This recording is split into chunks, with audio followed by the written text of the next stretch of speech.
Assalomu alaykum qadrli tinglovchilar. Videomiz boshlanishidan oldin kanalimizga obuna bo'lib, videoga like bosib qo'yishingizni so'rab qolamiz. Bu siz uchun 5 soniya vaqt olishi mumkin. Lekin bu bizga kanalni rivojlantirish uchun katta imkoniyatdir. Hurmat bilan Saidulloh status kanal egasi. Marhamat, tomosha qiling.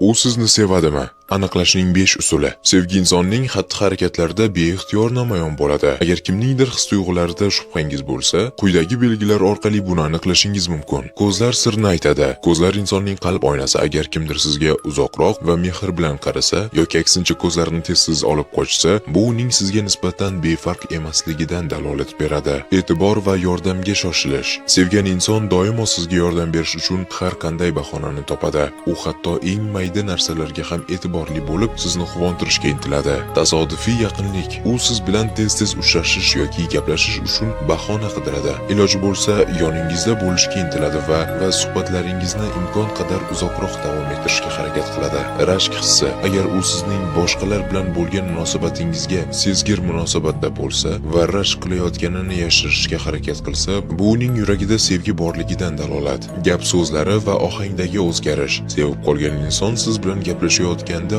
ovoz ohangini o'zgartirishi mumkin. Ba'zida yumshoqroq, ba'zida esa hayajonliroq. Shuningdek, u sizning hazillaringizga boshqalarga qaraganda ko'proq kulishi yoki gaplarida ko'proq samimiylik sezilishi mumkin. Agar mavzuyimiz qiziqarli bo'lgan bo'lsa va ushbu mavzuning keyingi qismi chiqishini xohlasangiz, izohga ikkinchi qismi deb o'z fikringizni yozib qoldiring. Tomosha qilganingiz uchun katta rahmat. Kanalimizga obuna bo'ling va like bosing. Keyingi videolarimiz chiqqanda birinchilardan bo'lib tomosha qilish uchun qo'ng'iroqchani bosishni unutmang. Bu mavzuga qiziqadigan tanishlaringizga ham yuborib qo'ying. Sizlar bilan Saidulloh status kanali bo'ldi. Keyingi videolarimizda ko'rishguncha sog' salomat bo'ling.